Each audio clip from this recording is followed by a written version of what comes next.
I'm not expecting to see any new Xboxes or PlayStations. But I'm counting on E3 to showcase enough new video games and gadgets arriving in the next year to keep avid gamers, including me, excited about what's coming next.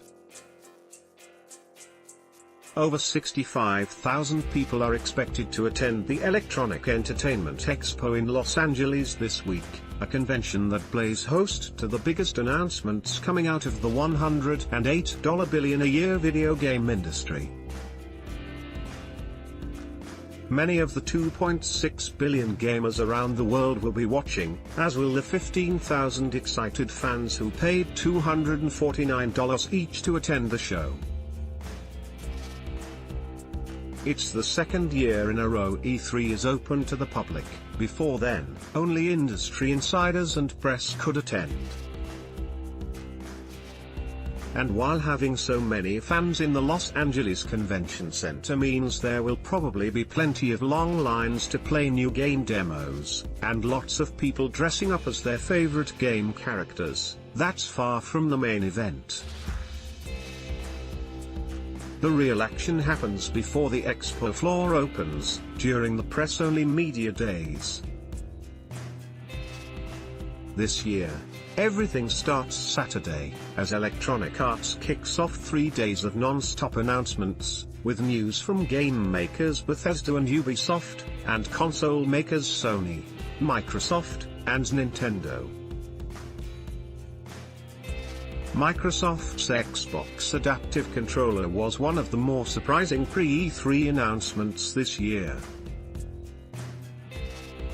James Martin/CNET on the console front, Microsoft's long-rumored Xbox VR headset is unlikely to make a showing, and the company already announced its Xbox Adaptive Controller for disabled gamers in May.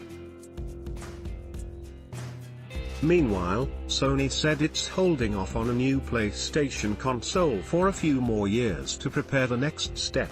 And Nintendo's hit Switch console just came out last year.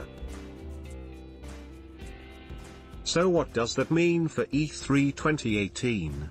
Fans are especially looking forward to details on Kingdom Hearts 3, the latest in the Disney character adventure series starring beloved characters like Donald Duck and Mickey Mouse. Another crowd pleaser will likely be Sony's The Last of Us, Part 2, a sequel to the hit 2013 post-apocalyptic zombie survival game.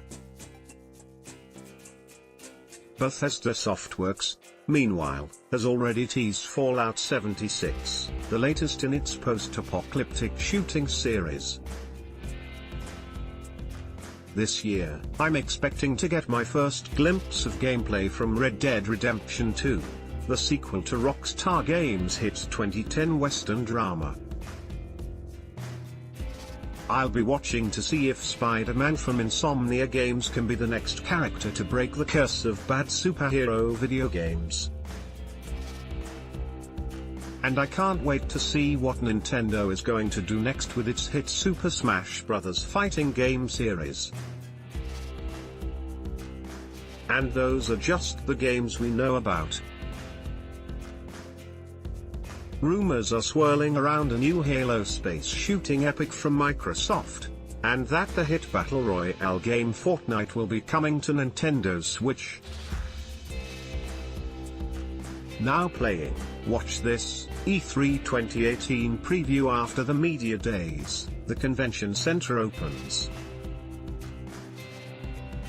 The expo and its surrounding theaters and event halls promise 3,250 games, gadgets and toys spread across 410,000 square feet of exhibit space, with multi-million-dollar booths filled with props and life-size recreations of game worlds, like when Electronic Arts brought in a bunch of recreated Star Wars props, or when you could walk through Nintendo's Metro Kingdom from Super Mario Odyssey. There are also going to be 2 esports pavilions, hosting some of the world's best gamers playing against one another, plus celebrity sightings. It's always hush hush, but Lord of the Rings star Elijah Wood is scheduled to show off a VR horror game called Transference that he helped make. We're also being promised a blimp flying over the convention center, displaying selfies that people take on the ground below. Because, why not? It's the largest stage in the world for video games, said Mike Gallagher, the head of the Entertainment Software Association trade group that puts on E3. Entertaining entertainment with this many excited fans tuning in for nearly a week of non-stop gaming news. There tends to be some drama, too. The most common issue to pop up is Gamergate, a backlash against feminist media critics and game reviewers that was ostensibly about media ethics but turned into an internet movement that attacked women, game developers and journalists perceived as threatening game culture.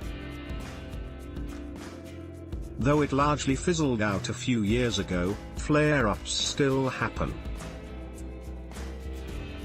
Electronic Arts got caught up in the drama in May when it announced its Battlefield 5 wartime shooting game. The latest installment in the 16-year-old series is set in World War II and prominently features women soldiers in its marketing, a move some fans complained was inaccurate despite the fact that many women fought and died in the war.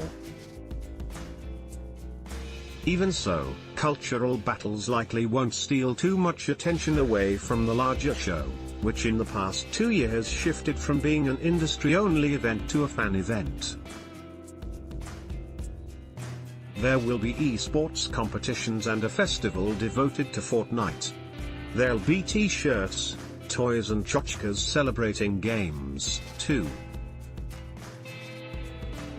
E3 organizers are also trying to make the famously long lines to play new games more appealing by offering us things to do while we wait, like more game stations and food options. The show will also stay open later in the day to help accommodate everyone attending. It shows we're listening, Gallagher said. It's going to be exciting for everyone. I'll be ready. The E3 press conference schedule Saturday, June 9 Electronic Arts, 11 a.m. PT, 2 p.m. ET, how to watch the live stream Sunday, June 10 Monday, June 11 Tuesday, June 12 first published June 7, 5 a.m. PT update, June 9th at 5 a.m. Adds info on upcoming announcements and press conference schedule. E3 2018, CNET's coverage of the biggest video game event of the year. E3 at GameSpot, everything you could want from CNET's game-focused sister site.